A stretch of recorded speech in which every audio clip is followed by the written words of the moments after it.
तर पंकजा मुंडे यांच्या पुनर्वसनाची सगळ्यांना अपेक्षा होती आणि ती पक्षाने पूर्ण केली।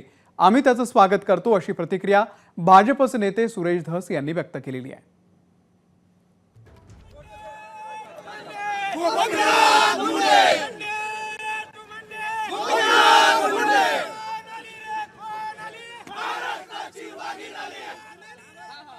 तर पंकजा मुंडे या कार्यालयामध्ये दाखल झालेल्या आहेत आणि ही थेट दृश्य आहेत। सर्व कार्यकर्त्यांकडून त्यांचं अभिनंदन केलं जात आहे। विधान परिषदेसाठी उमेदवारी जाहीर झाल्यानंतर सध्या पंकजा मुंडे समर्थकांमध्ये आपल्याला जल्लोष दिसून येतोय। सर्व कार्यकर्ते त्यांचं स्वागत करत आहेत।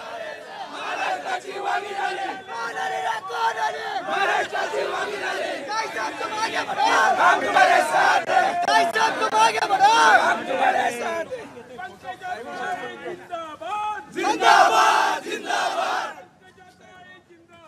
जिंदाबाद जिंदाबाद कोण आली रे कोण आली। त्यांचं पुनर्वसन होणं हे त्यांच्या दृष्टीनेही आणि पार्टीच्या दृष्टीने सुद्धा या ठिकाणी आवश्यक होतं आणि त्यामुळं राज्याच्या नेतृत्वाने आणि केंद्राच्या नेतृत्वाने ही सर्व जनतेची सर्व कार्यकर्त्यांची मागणी जी आहे ती मान्य केली। त्याबद्दल आम्ही सर्वजण आणि सर्व जनता ही खुश आहे हे नक्की। तर सध्या पंकजा मुंडे या मुंबईतल्या भाजप कार्यालयामध्ये पोहोचलेल्या आहेत। सर्व कार्यकर्त्यांकडून त्यांचं खास अभिनंदन केलं जातंय, स्वागत केलं जातंय। अपडेट देत आहेत आपले प्रतिनिधी अमेय राणे। अमेय, की पंकजा मुंडे यांचे जोरदार इथं शक्ती प्रदर्शन पाहायला मिळतंय। जोरदार इथं शक्ती प्रदर्शन पाहायला मिळतंय। थोड्याच वेळापूर्वी पंकजा मुंडे आपल्या वरळी इथल्या कार्यालयात ज्या आहेत त्या दाखल झालेल्या आहेत आणि कार्यकर्त्यांमधला हा उत्साह आहे।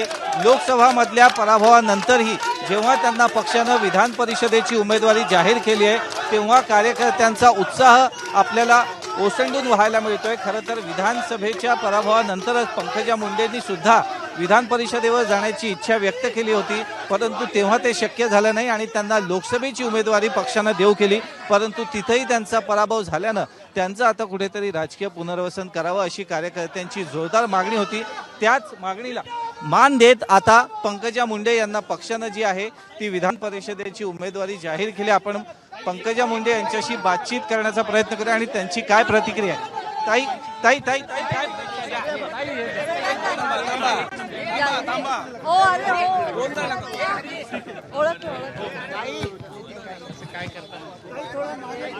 अरे हळू हळू हळू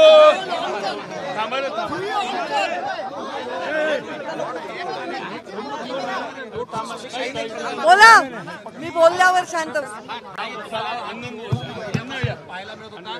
राजकीय पुनर्वसनात वारंवार विरोधक टीका करतायत की फक्त हे सगळं म्हणजे नुकसान झालं म्हणून आता पंकजा मुंडे आठवत आहेत। काय उत्तर आहे विरोधकांना? सर्वप्रथम मी आज या दिवसाची सुरुवात सकारात्मकतेने करू इच्छिते। मी आत्ताच सिद्धिविनायकाचं दर्शन घेऊन आले आणि त्याच्यानंतर मी दर्शन घ्यायला आले ते या लोकांचं ज्यांनी कधी एक क्षण देखील मला स्वतःपासून स्वतःच्या हृदयापासून दूर ठेवलं नाही। माझ्या सगळ्या वाईट चांगल्या सगळ्या काळात हे माझ्यावर राहिले, त्यांचं दर्शन घेतलं। आता मी माझ्या आईचं दर्शन घ्यायला चालले आहे आणि त्याच्यानंतर मी नॉमिनेशन फाईल करायला चालले आहे।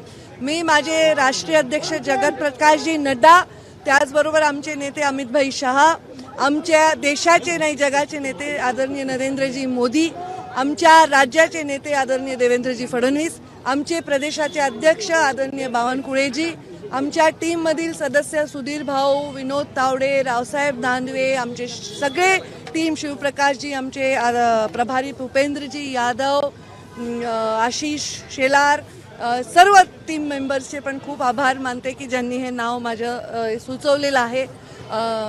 ठीक आहे, प्रतीक्षा करावी लागली लोकांना, पण जे मला हवं होतं त्याहीपेक्षा जे लोकांना हवं होतं ते राजकारणात करायचं असतं आणि आज लोकांना हवंय ते झालंय, याचा मला आनंद आहे। मी सर्वांचे आभार मानले। खरं तर पराभव झाल्यानंतर खूप टोकाचे पाऊल काही कार्यकर्त्यांनी उचलले, आत्महत्या देखील झाल्या आणि वातावरण खूपच झालं होतं। आज एकदम उत्साह पाहायला मिळतोय। काय नेमकी त्यांची आठवण कशी करा? माझा आज जे काही जीवनामध्ये मला मिळणार आहे ते मी त्या 5 जीवांच्या चरणी अर्पण करते ज्यांनी केवळ या कल्पनेनी स्वतःचा जीव दिला आणि आज आज ते असते तर ते इथे घोषणा दिली असते आणि आज ते नाही, त्याचं मला खूप शल्य राहील.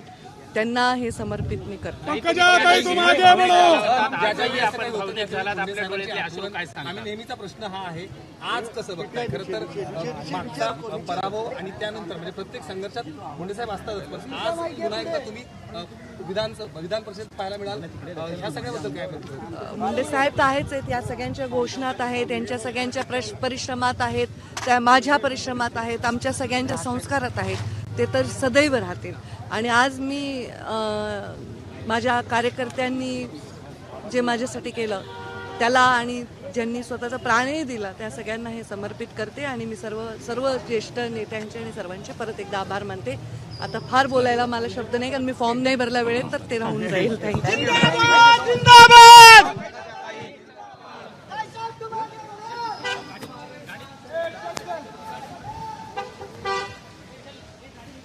तर उमेदवारी अर्ज भरण्याच्या पूर्वी पंकजा मुंडे यांनी आपल्या कार्यकर्त्यांसोबत बातचीत केलेली आहे.